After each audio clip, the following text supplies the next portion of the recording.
Olá, meus amores, boa tarde, sou a Rose Ribeiro.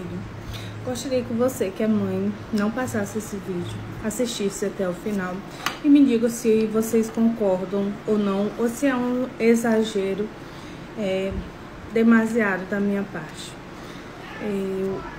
Eu sou mãe de 3 crianças, uma adolescente, uma pré-adolescente e uma criança de 7 anos. Eu gostaria de vir aqui conversar com vocês um assunto que eu julgo de extrema importância, visto que muitas mães, por não terem passado alguma situação traumática na infância, elas não veem maldade em alguns adultos, né? Seja ele próximo ou distante do seu filho. E eu gostaria aqui de deixar algumas dicas do porquê não deixar seus filhos estarem, né, frequentemente na casa dos outros. Rose, mas por quê? Bom, eu uso muito da minha experiência de vida, dos traumas que eu sofri na minha infância, para ter alguns cuidados com os meus filhos. Eu posso proteger meus filhos de tudo e de todos? Não, não posso. Mas eu tomo algumas precauções que são importantes para que situações que aconteceram comigo na minha infância não aconteçam com eles.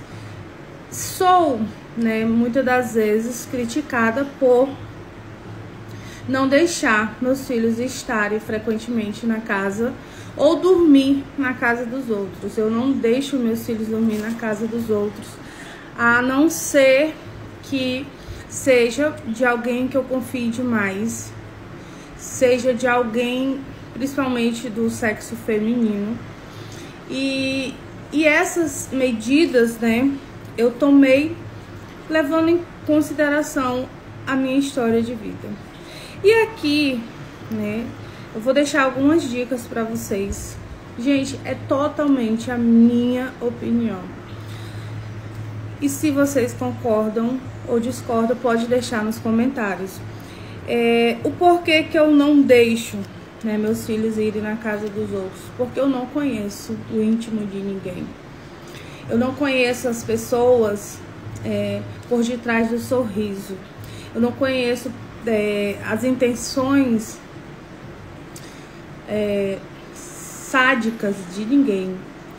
Então, assim, eu prefiro me manter sempre na minha zona de proteção. Outra coisa que, se vamos imaginar, né, eu sofri abuso quando criança. A criança que sofre abuso, ela não vai chegar e contar para um adulto. Nunca, jamais. E muitas das vezes, se ela contar, as pessoas tendem a não acreditar nessa criança, a desvalorizar, a não acreditar realmente nessa criança. Mas na maioria das vezes essa criança ela não vai contar para ninguém, porque ela se sente a culpada, ela não se sente como vítima, ela se sente a culpada da história, ela se sente enojada, ela se sente ali aprisionada em sentimentos piores do mundo, né? E aí me diz assim, mas não tem como a minha filha ou meu filho ser abusado, porque ela voltou várias vezes naquele mesmo ambiente onde ela sofreu qualquer tipo de abuso.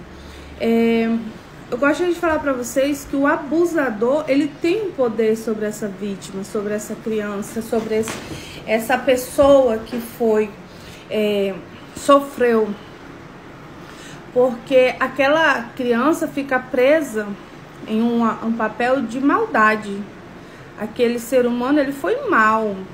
E normalmente eles trabalham com ameaças. E essas crianças acreditam nessas ameaças, assim como eu acreditei, né? E elas não contam porque é dolorido, é desumano falar sobre isso.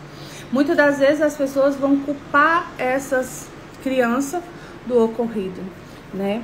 E eu fiz outras anotações. E é isso. O lugar mais seguro do seu filho é ao seu lado. Independente de parentesco. O lugar mais seguro de uma criança é ao lado de alguém que a proteja, é ao lado de alguém que realmente cuide dela. Mas eu sei das N situações. Eu ficava só em casa, entre aspas, né? Porque eu ficava nas mãos de terceiros, porque minha mãe tinha que trabalhar. Meu pai não estava em casa, ele estava trabalhando na zona rural. Então tem muitas situações, mas se você pode, se você consegue,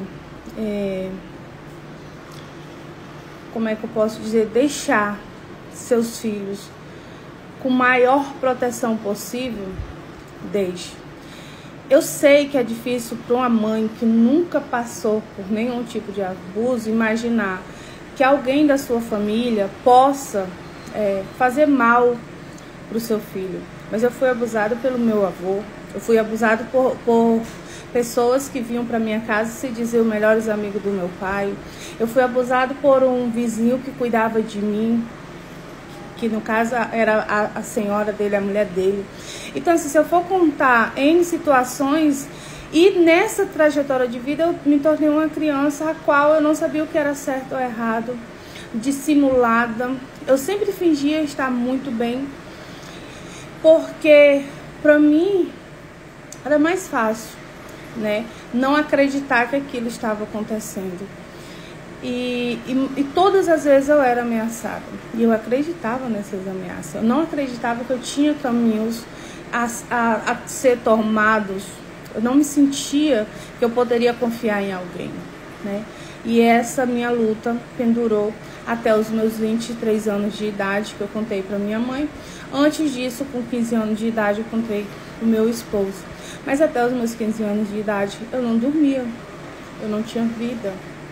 Era todos os dias um problema. E é por isso que eu estou aqui vindo falar com você, pai, mãe. Proteja seus filhos na medida que você puder, tá? Não estou dizendo que vocês não façam, mas vamos ter alguns cuidados, tá bom? E a gente vai falar sobre isso em outros momentos, em outras oportunidades.